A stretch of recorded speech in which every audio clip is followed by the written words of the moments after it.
obviously you played on that 1984 Summer Olympics team. Just tell me about, the first time you talked to Pat Summitt about that.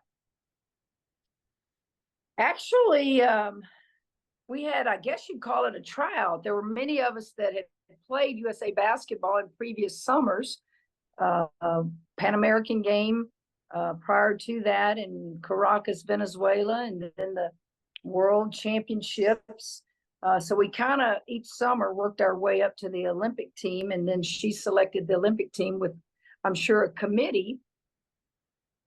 And certainly it was a dream come true, particularly when I think back to the last game I ever played in college was actually my worst game ever. And I just thought, oh boy, I hope I haven't hurt my chances to make the team. But I didn't, and I made it. And I'm forever indebted to Pat because 4 weeks prior to the Olympic Games, we were in Taipei, Taiwan.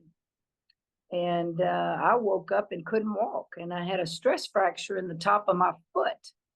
And I remember thinking, all this time I've worked to make the Olympic team, and they're going to pick up an alternate, and I'm not going to be able to do it. And Pat called me to her room and told me that was not going to happen, that the doctors told her that the bone would start healing 4 to 6 weeks. And so while I didn't get to start and I was playing really good, it didn't matter to me. I knew that we were good and I was going to get playing time. And at the end of the day, nobody remembers who started and who was the leading scorer.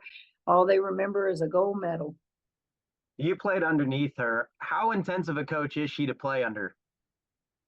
Well, it was easy for me because I played at Louisiana Tech, and Leon Barmore was as intense as Pat Summitt. And while Sanja Hogue was his co-head coach, Barmore did all of the coaching, and he was intense. And playing for Pat was not a big deal. It was what I was used to.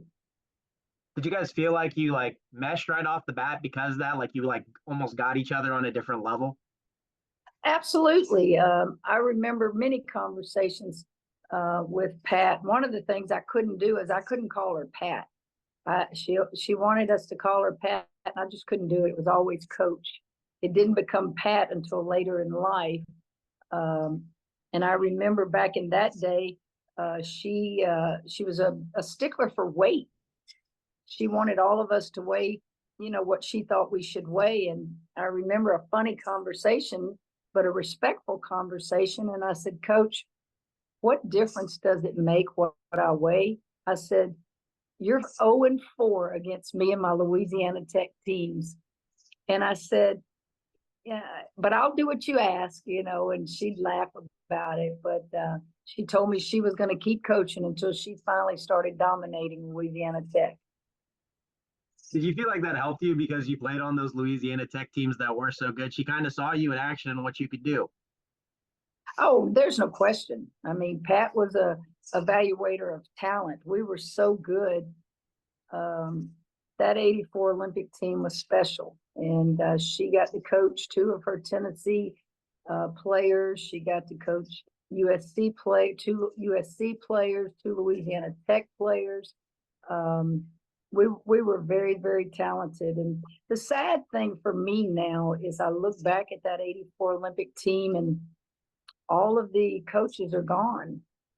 They have passed away, and one of our teammates, and Ann Donovan, has passed away. And it just kind of hit me when I was packing my stuff up when I took the LSU job, and I was cleaning out my office at Baylor, and there was the 84 Olympic picture. And I just looked at that and thought, they're all gone. And those coaches passed away from things that took them way too early in life. You had Pat with Alzheimer's, you had Kay Yao with cancer, you had Nancy Darsh with Parkinson's disease, Betty Jo Graber was a part of that administration and staff, and it makes you realize time marches on.